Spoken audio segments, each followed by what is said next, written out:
Welcome to Real Talk, where I give real answers to real questions from real worship leaders. If you are a real worship leader with a real question and you want a real answer, head right here and submit your question, leadingworshipwell.com/realtalk, and it might be on a future episode. Got some good questions this week. Let's talk about it. This first question is really long, so I'm going to try to condense it as best I can. Essentially, it says this. It says, my church has appointed a new worship pastor. Our old worship director was highly skilled, but for various reasons, she stepped away from that position. So one of our newer pastors, who's been around about a year, has been a worship leader in the past at a previous church, so they took over as the worship pastor. The problem is she's not a musician at all and doesn't know how to communicate with our team and is sometimes what I and others might consider mildly abusive. And so everything which I read in this question basically gives examples of how that takes place, but I ultimately want to get to the deeper issue, so I'll just address it from a bird's eye view. But to continue, to read the last paragraph, our old worship director took a full-time job at the local pregnancy crisis center and can't do it anymore, but still helps on our team as well. I do not want the job myself, so it's not that, but I also don't think it's sustainable like this. Half my team is talking about quitting, and I'm already running short on people. I've asked if we can announce to the congregation we need volunteers in worship, but she, meaning the new worship leader, refused, saying she doesn't want to go through the effort of auditions and weeding through people and hurting feelings. We have a fairly large church, but there are weeks where we struggle to even find an acoustic guitarist, let alone an electric. This is an incredible source of frustration for myself and several other members of the team. They come to me with their concerns and are asking me for advice, but I'm in the same boat. I'm confused and frustrated. Any advice on how to handle this? Should I be going with my team and speaking with the senior pastor? Her general attitude is to blame our team when she has timing issues, etc. It tells us to listen better, and I don't think it's healthy at all. Several of us have tried talking to her about other issues going on, but the conversation doesn't go anywhere. I'm unsure how to approach the general lack of any musical training and her refusal to listen to those of us who do have musical training. Any advice on this rather heavy topic would be hugely appreciated. Well, first of all, I can tell that you're frustrated from the large message that you sent me, which is completely fine, by the way. I just didn't have time to read all the specifics of everything that's going on because I'm sure that people can fill in and paint in the picture for themselves. Essentially, to summarize, this person got a new worship team leader or worship pastor who's leading their team now. They are just a worship team member, and they're frustrated because they don't think that the new worship pastor is doing a very good job. What do you do in that situation? Well, first of all, it goes back to, and this video might already be out. I don't know when I'm releasing this video and when the other one released, but I will link it down in the description below. Just know if you click on the link, it might not be ready yet. But I'm making a video, or I've already made it, about what to do when your worship team isn't very good, but you're not the leader and you don't have the authority to fix things. So I think that that's part of what's going on here, but sort of deeper under that is that it's not just the culture of the worship team. It sounds like you had a good culture of your worship team before, but now you have this new worship pastor who has come in and you don't feel like they're doing a very good job. So it's not really a team culture thing that you need to shift, which is what I talk about in that video, which I'll link down below, but it's really more of what you feel is a poor leadership problem. So what do we do when that happens? And it sounds like you've already done some of it. Number one, what do we do? I always say this in Real Talk, but it's the truth. What do? We go to the person one-on-one. We don't bring our other team members with us. We send them a message, talk to them after church, set up a meeting with them, and simply say, hey, I have some concerns about the worship team that I would love to talk to you about. And then you bring up your ideas, your concerns in a loving way and say, listen, I've been on this worship team for a while now, and I know that things aren't going to be the same as they used to be because anytime a new leader comes in, they inevitably change things. But I do have some concerns about where things are headed from my perspective. And so just to give you a heads up, I want to respect your leadership and just point out what I'm seeing. And that's when you bring up some of these things, but you don't really condemn them for it and be like, you don't do this and you don't do this and you don't do this and you don't do this. You say, I just foresee us in the future, like if we aren't getting new worship team members, our team's going to burn out and it's going to be tough. I've also observed that like things aren't going well musically right now. And I feel like I can help out with that a little bit because I have experience in the musical side of things. So if you need help with that, like I would love to help with that. And just start the conversation there instead of, and I'm not sure if it sounds like you did actually have a conversation with this person, but instead of just talking to the other team members and them talking to you, that's never going to solve anything. You're just going to spin the wheel of hatred more and more. Maybe it's not hatred, but of frustration more and more until it spins faster and faster and faster until something eventually blows up and the hamster wheel falls off the tracks and horrible things happen. So hop off the hamster wheel of frustration and go talk to the other person. That's where it starts. From there, if it's not fixed, and I've, growing up, I had to do this before. There was a leader in the church who, it wasn't just me, and I was like a kid at the time, essentially. I mean, I was in high school, I think.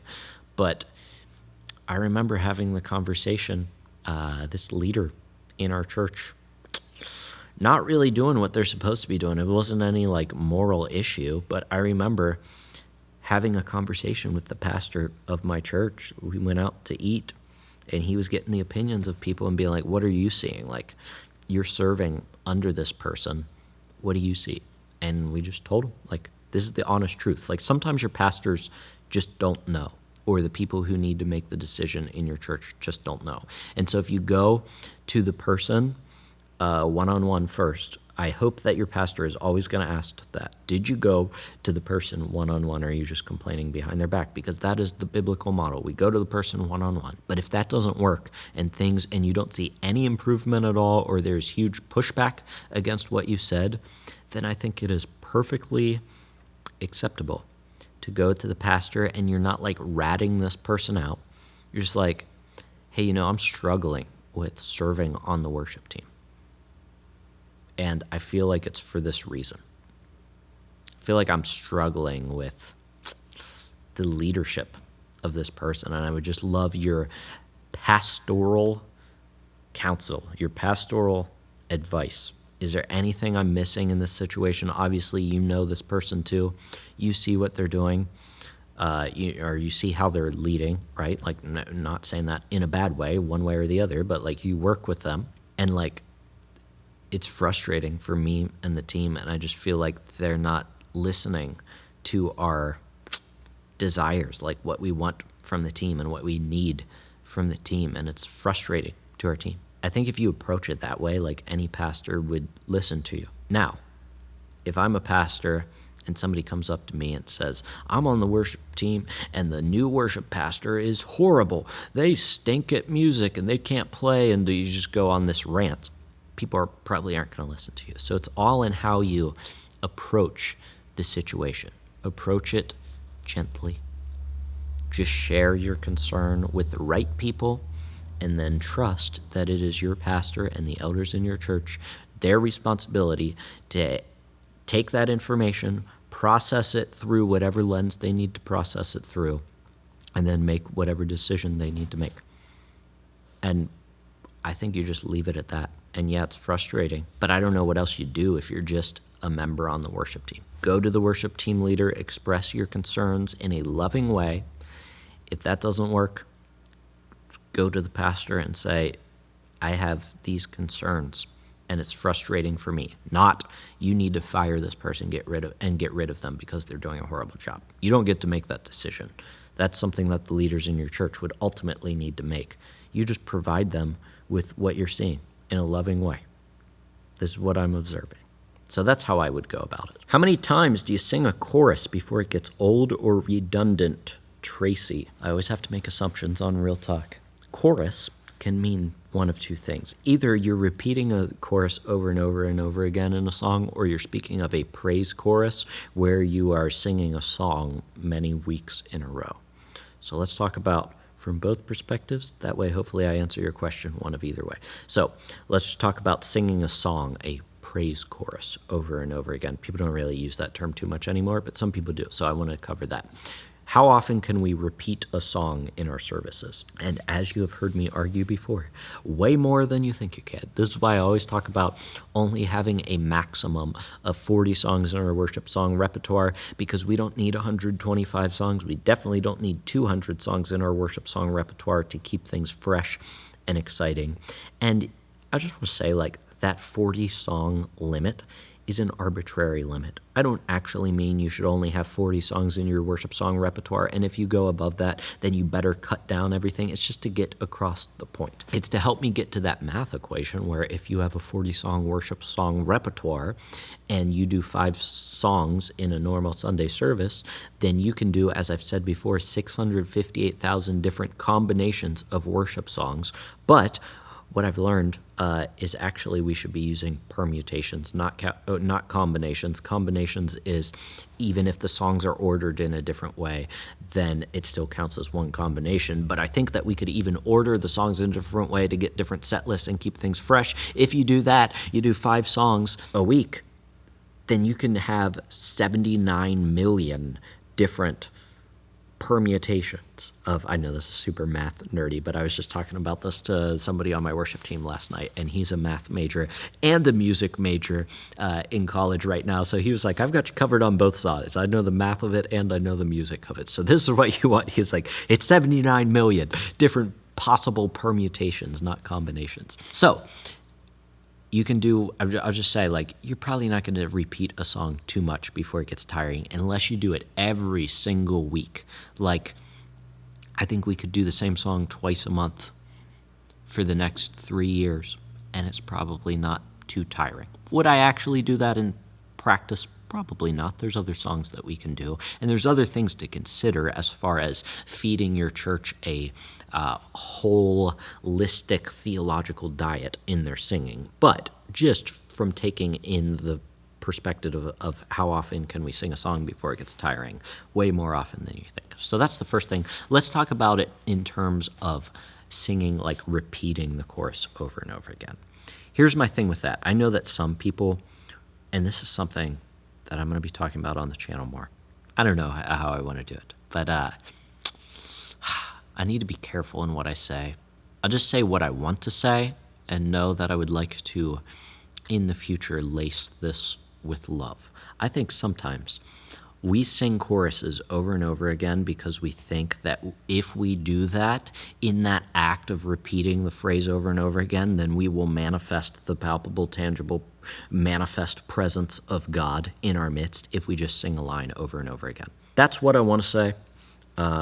I know not everybody's thinking about that quite in strong of terms as that, but I think that that's the feeling that we get if we repeat a line over and over again. That's why we see these bridges that repeat over and over again, and it's also why people complain about it, because they're tired of singing it over and over again. So it's not just a chorus, it's really any part of the song that repeats over and over again. Why do we repeat a song? In my mind, why do we repeat a part of a song? And in my mind, I do repeat parts of songs over and again. Like, I will get to the end of a song, finish with the chorus, and then lead people back into the chorus. But the reason that I do it is to highlight the truth in the chorus. It's not just to sing it again for the sake of singing it again until we manifest the palpable, tangible, manifest presence of God in our midst. That's not how it works. The purpose of us singing it again is so that the truth lands in our hearts and we believe it more and we respond to it on a deeper level than we did in the first place. So anytime I repeat a chorus, I shouldn't say anytime, but a lot of the times that I repeat a chorus, I will use it as a teaching moment, as a, like, we're leading into it. We're not just singing it again to sing it again. We are singing it again to get the truth deeper inside of us. Maybe our pastor just preached for however long they preached for, and they landed on a very specific point. This song that we did coming out of the message speaks to that very specific point. And just at the end of our service, we want to hit that point one more time so we finish the song and then go back into an a cappella chorus. That's what I would do. I'm not somebody who repeats lines over and over and over and over again. I see some value in that to help us understand it, but we definitely don't do it to experience the palpable, tangible, manifest presence of God. So if you want to improve your worship leading, lead into those moments where you do repeat a chorus with a purpose. Do it where you are speaking into that moment, reminding people of this is truth, and we want this to take hold of us. We want this to land in our hearts. That's one way you can improve your worship leading. If you want to improve your worship leading even more, I put together a free training called 5 Tips to Instantly Improve Your Worship Leading. In it, I will share with you 5 super simple tips. They aren't hard to implement on Sunday. You just have to know them and be aware of them, and they will instantly improve your worship leading. They're super easy to do. It's a free audio training. Check it out. Link in the description below. Other than that, thanks so much for joining me. Till I see you in the next video. Keep leading worship well.